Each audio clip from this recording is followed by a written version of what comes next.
আমি এখন রয়েছি ৬ নং কাবিলপুর ইউনিয়ন বিএনপির সাধারণ সম্পাদক জনাব জহির ভাইয়ের পাশে। তো আমি আপনার নিকট জানতে চাইবো, শিবির এবং এই ছাত্র দলের ভিতরে ছাত্রলীগ কোনোভাবে কারো দলে ঢুকে যাচ্ছে কিনা, কিংবা তারা এখানে কোনোভাবে আসলে মানে চাল চালতেছে কিনা, এই বিষয়ে আপনার কি মনে হয়? আসলে আমি আমাদের সেনবাগ বা ৬ নং কাবিলপুর নিয়ে যদি এই বিষয়টা যদি একটু সবার অবগতির জন্য যদি বলি, লক্ষ্য রাখেন, আমরা এখানে যারা বিএনপি করছি, বিগত দিনে জুলুম নির্যাতনের শিকার হয়েছি, মামলা হামলার শিকার হয়েছি। কত নির্যাতন সহ্য করে আমরা রাজপথে রাজনীতির সাথে সম্পৃক্ত কর্মী হিসাবে, রাজনৈতিক কর্মী হিসাবে, সমাজকর্মী হিসাবে অনেক রক্তক্ষরণ আমার হয়েছে এবং আমার সাথে আমার সহযোগী অনেক সহযোদ্ধারা বিভিন্নভাবে নির্যাতিত হয়েছে। যাদের দ্বারা আমরা হামলা মামলার শিকার হয়েছি, তারা এখনো কোনো না কোনোভাবে কারো না কারোর উপর গায়ের উপর চেপে বসে আছে। আমার কাছে মনে হয় আমরা প্রশ্রয় দিচ্ছি, নয়তোবা জামাত ইসলাম প্রশ্রয় দিচ্ছে কোথাও। আমি প্রশ্রয়ের পক্ষে নয়, সঠিকভাবে রাজনীতিক তারা তাদের অনুশোচনাও আজকে পর্যন্ত প্রকাশ করে নাই। যেই দল এবং দলের পক্ষ থেকে কেউ অনুশোচনা প্রকাশ করে নাই। এই দলের কাউকে বিএনপি বলেন, জামাত বলেন, তাদেরকে সুরক্ষা দেওয়া আমাদের কাজ নয়। এখন জামাত ইসলামের আমরা যেটা লক্ষ্য করছি, বিগত দিনে জামাত ইসলামের অনেক সংগঠনের অনেক দায়িত্বশীল লোকদের সাথে আমার সাথে অনেক সুসম্পর্ক থাকার কারণে আমি কিছু কিছু সময় কিছু প্রশ্ন করি। দেখা গেছে ওই প্রশ্নগুলো সুকৌশলে উত্তর দেয় যে করছে। এখন আমরা তো ওনাকে নেতা বানাই নাই, আমরা অমুককে নেতা বানাই নাই, আমরা অমুককে সদস্য, আমাদের সহযোগী সদস্য বানাইছি। আসলে সহযোগী সদস্যর নামে কৌশলে কি আওয়ামী লীগকে প্রশ্রয় দেওয়া হচ্ছে না? ফ্যাসিস্টদেরকে আবার আমরা এখানে প্রতিষ্ঠিত করার মতো কাজ করতেছি না? যদি এটা আমার সংগঠনও করে, আমি মনে করি আমি বিরোধিতা করব। এই বিরোধিতা করাই আমার নৈতিক দায়িত্ব। সহযোগী সংগঠন, সহযোগী সদস্য, এটা কেমন কথা? আপনি সদস্য বানানোতে আমার কোনো আপত্তি নেই। কাকে বানাইলেন? আপনি ফর্ম নিয়ে যায় পূরণ করলেন। আপনি দেখেন বিগত দিনে যারা কিশোর গ্যাং করছে, তারা কৈশোর, তাদের বয়স 13, 14, 15। তাদের কিন্তু আওয়ামী লীগের কোনো পদ পদবি ছিল না, ছাত্রলীগেরও অনেকের পদ পদবি ছিল না। এরা ছাত্রলীগ নেতার ফেটুয়া বাহিনী ছিল। এরা ছাত্রলীগ যুবলীগ নেতাদের ফেটুয়া বাহিনী ছিল। এদেরকে দিয়া বিভিন্ন জায়গায় অপকর্ম করাইয়া ছাত্রলীগ যুবলীগ সেখান থেকে ফায়দা লুট করতো, কন্ট্যাক্ট করতো। আমি অমুক জায়গায় এটা দখল করুম, 50টা ছেলে লাগবো। ওই 50টা ছেলে হলো কিশোর গ্যাং। লিডারকে ছাত্রলীগের একটা নেতা, যুবলীগের নেতা। তাহলে যারা বিগত দিনে এই অপকর্মের সাথে জড়িত ছিল, ওরা কারো না কারো আমাদের সমাজে, কারো ছেলে, কারো ভাতিজা, কারো এখন এরা দেখা গেছে যে আমি দেখছি, আমি বিভিন্ন জায়গায় আমি কয়েকজন জামাত নেতার সাথে পাশাপাশি থাকার কারণে আমি দেখছি যে ওদেরকে নিয়েও বসি কথা বলে, ওদেরকে নিয়ে আপনার চাইনিজ রেস্টুরেন্টে বসি গল্প গুজব করে। ওদের সাথে মনে হয় তাহলে আপনি আমাদেরকে একভাবে দোষারোপ করবেন যে বিএনপি মনে হয় এই ধরনের অপকর্মের সাথে যদি না। আমি মনে করি আমাদের উভয়ের এই দিকগুলা দেখার দরকার আছে। বিগত দিনে যে ছেলেগুলা কিশোর গ্যাংয়ের সাথে কর্মকাণ্ডে সমাজের ভাবমূর্তি নষ্ট করছে, সামাজিক যে প্রত্যেকের এক একটা সামাজিক রীতি রেওয়াজ বহির্ভূত যে সমস্ত কাজগুলো করছে, ওই ছেলেগুলোর প্রতি সজাগ দৃষ্টি এবং রেখেই আমাদেরকে দল পরিচালনা করতে হবে এবং দলের সাংগঠনিক কার্যক্রম পরিচালনা করার আমি বিনীতভাবে অনুরোধ করি। আর আরেকটা আমি বিষয় জানতে চাইবো, যেই কিশোর গ্যাংগুলোকে আসলে ছাত্রলীগ দ্বারা নিয়ন্ত্রিত হতো, তাদেরকে কি জামাত আবার নিয়ন্ত্রণ করার জন্য কোনো চেষ্টা করছে কিনা, কিংবা তাদেরকে সুযোগ করে দিচ্ছে কিনা, এটা কি মনে হয় আপনার? আসলে আমি ব্যক্তিগতভাবে এই ধরনের কথা যদি বলি, কিশোর গ্যাংয়ে যারা ছিল ওদের কার্যক্রমগুলো ছিল ব্যতিক্রম।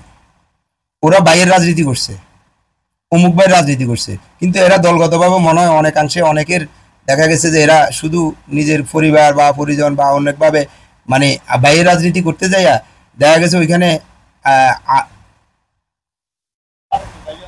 আচ্ছা জামাত ইসলামের পরিবারের লোক যে কাছাকাছি পরিবারের ভাই ভাতিজারা জামাত ইসলামের সংগঠনের অনেক নেতা কর্মী আছে, তাদের ভাই বেড়াদার যে বা সমাজের লোকজন যে কিশোর গ্যাংয়ে জড়িত ছিল না এমন কোনো কথা নয়।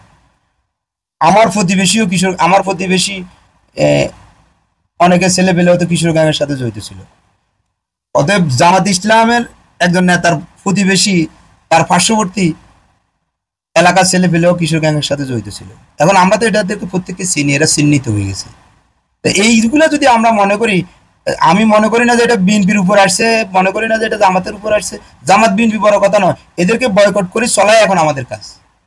এদেরকে কোন সংগঠনে যাইতেছে এরা এখন যে সংগঠনে যাবে ওই সংগঠনকে উচ্ছৃঙ্খল করে তুলবে, ওই সংগঠনকে সমাজের কাছে খারাপ করে তুলবে। ওই সংগঠনের প্রতি যারা এদেরকে প্রশ্রয় দিবে, সামনে নির্বাচনে মানুষ দেখবে যদি এই সংগঠন কিশোর গ্যাংয়ের লালিত, কিশোর গ্যাং যারা পরিচালনা করছে এরা যদি আমাদের সাথে থাকে আমাদের ক্ষতি হবে।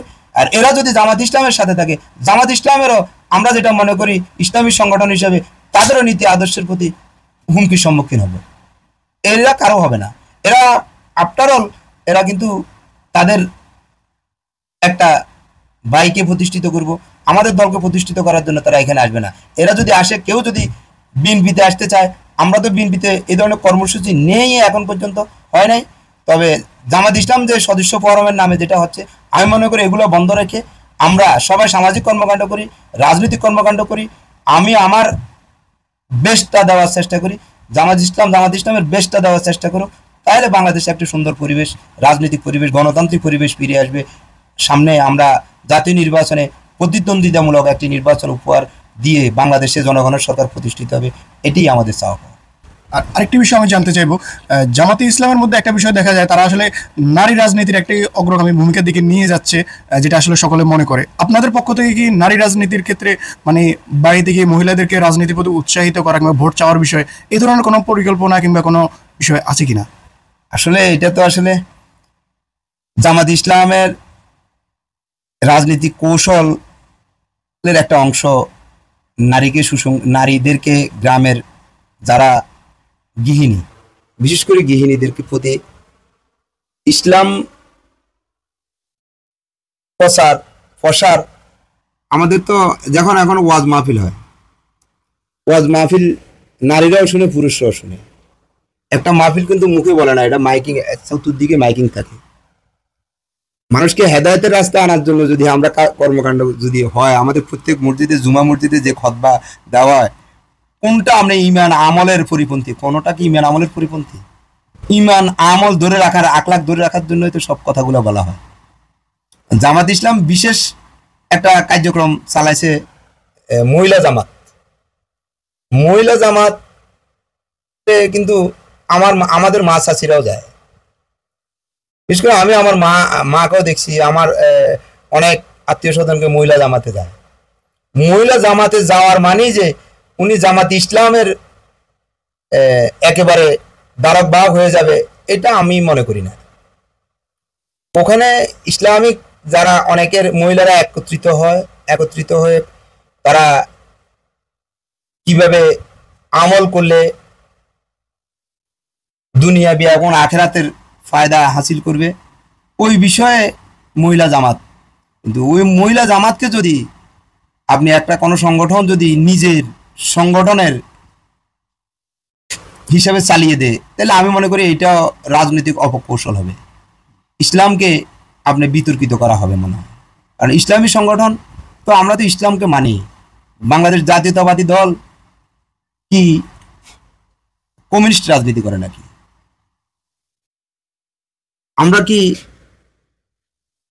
ইসলামে বিশ্বাসী না? আমরা তো ইসলামে বিশ্বাসী। আমরা সকলে রাষ্ট্রধর্ম ইসলামের পক্ষেই থাকি, আছি এবং থাকবে। বাংলাদেশ জাতীয়তাবাদী দল ধর্ম নিরপেক্ষ দল বলে নাই। বাংলাদেশ জাতীয়তাবাদী দল এই যে কথাটা আমি বিসমিল্লাহির রহমানির রহিম, এটা সংবিধানের সংযোজন করছে কে? বাংলাদেশ জাতীয়তাবাদী দলের হাত ধরে এটা সংবিধানে সম্পৃক্ত হয়েছে। এখন যদি জামাত ইসলাম একাই মনে করে ওনারা ইসলামের ডান্ডা ওনাদের কাছে, আমরাও ইসলামের ডান্ডা হাতে নিয়ে দেব। আমরা যদি ইমান আখলাক আমরা নীতিভ্রষ্ট কাজ না করলে তো আমরা ইসলামিক, আমরা তো মুসলমান, আমরা প্রত্যেকে মুসলমান, আমরা আমরা আমরা মুসলমান হিসেবে আমরা দাবি করি। কিন্তু আমরা তো যদি দেখা গেল জামাত ইসলাম করছেন, তাকে আপনি আমাদেরকে কি আপনি অমুসলিম বলে আখ্যায়িত করতে পারবেন? জামাত ইসলাম এটা বলতে পারবে? এটা জামাত ইসলাম এটা তাদের রাজনৈতিক কৌশল করছে, এটা সবাই বুঝে। এটা এটা বুঝার মতো ক্ষমতা এখন আমাদের সাধারণ মানুষের হয়েছে। আমি জামাত ইসলামের বিরুদ্ধে নয়, জামাত ইসলামের সাথে প্রতিদ্বন্দ্বিতামূলক মাঠে জামাত ইসলাম, আমাদের কি নারী সংগঠন আছে না? আমাদের নারী সংগঠন, আমরা নারী সংগঠন, আমাদের মিছিল মিটিংয়ে নারী সংগঠনের নেতৃত্ব দিচ্ছে না? আমাদের নেত্রী তো নারী, আমাদের দেশনেত্রী বেগম খালেদা জিয়া তো একজন নারী। তাহলে আমাদেরকে আর নারীদের কাছে পৌঁছানোর মতো আর কি আছে? আমাদের নেত্রী নারী। আমরা এখন নারী নেতৃত্বর বিষয় নিয়ে আমাদের অতীতে আমরা দেখছি জামাত ইসলাম বা অন্যান্য ইসলামী সংগঠনের অনেকগুলো দ্বিমত পোষণ করছে।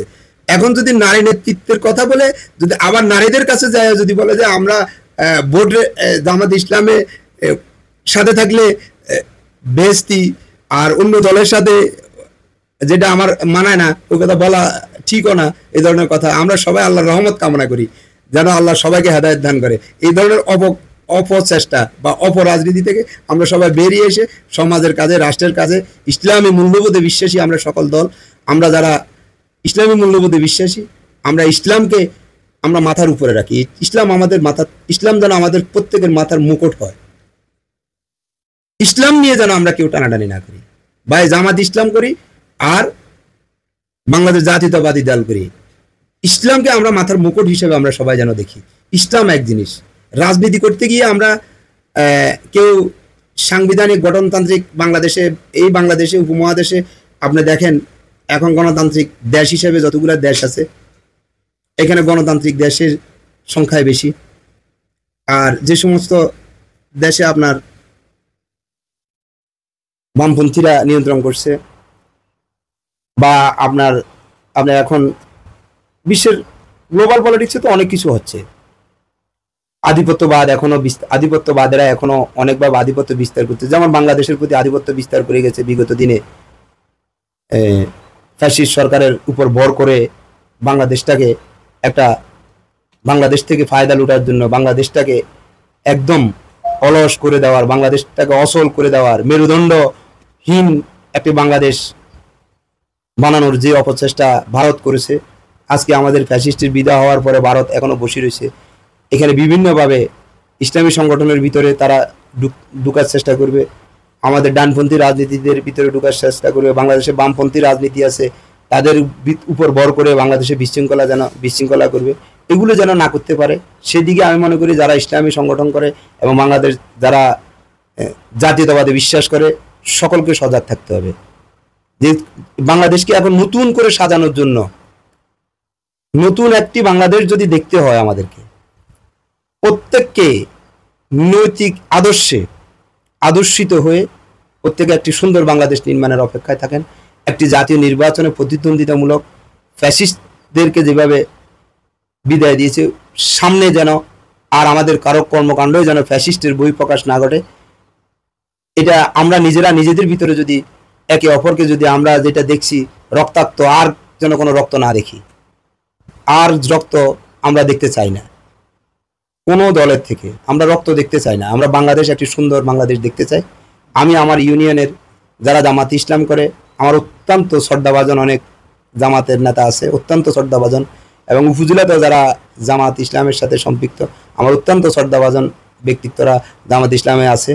তাদের প্রতি আমি বিনীতভাবে অনুরোধ করব, জামাত ইসলাম যেন, জামাত ইসলামের এমন কোনো কাজ যেন আমাদের দিকে আঙ্গুল তুলে না দেয়, একে অপরকে আঙ্গুল তুলে কথা না বলি, তাহলে মনে হয় আমাদের ভিতরে কোনো বৈষম্য আসবে না।